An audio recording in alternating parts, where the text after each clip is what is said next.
Most people are looking at the Kawasaki W2 2026 the wrong way. I keep seeing it compared to bigger, faster, louder bikes, and honestly, that comparison misses the entire point.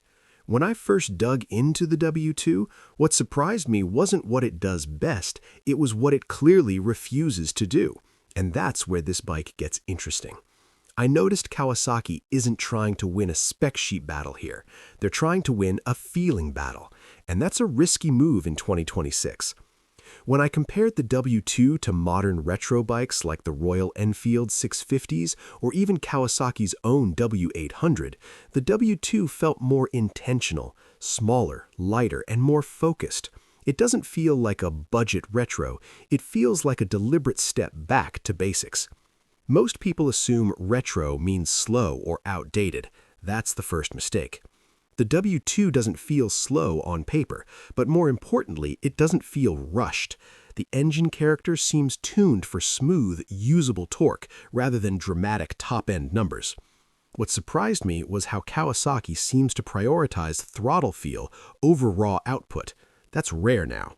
Here's a practical takeaway. This is a bike you ride with, not against. You don't fight the power band. You don't chase redline. You just roll on and let it work. Another misconception I keep seeing is that the W2 is only for older riders or nostalgia fans. I don't buy that.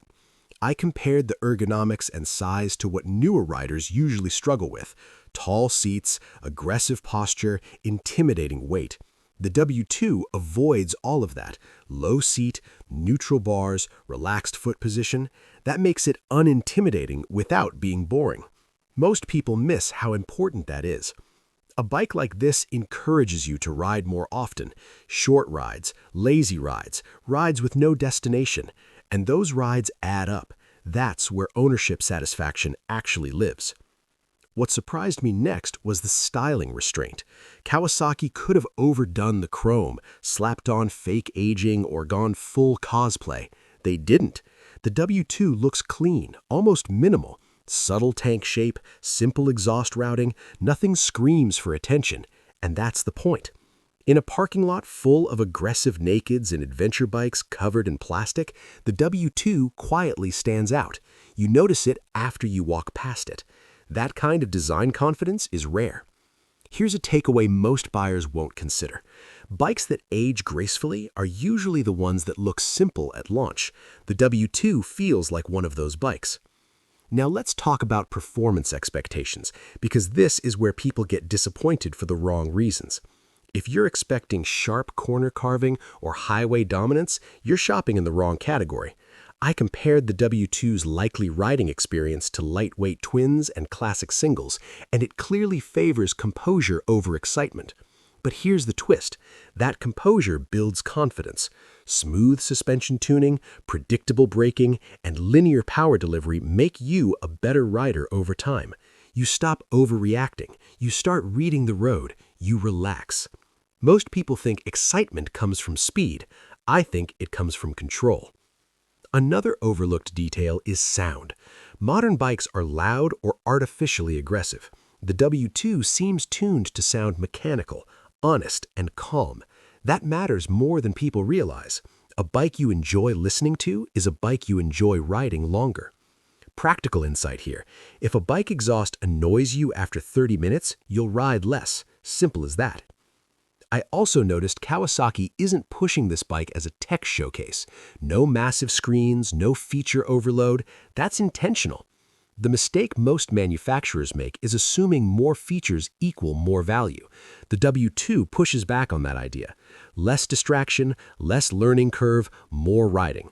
And honestly, that feels refreshing.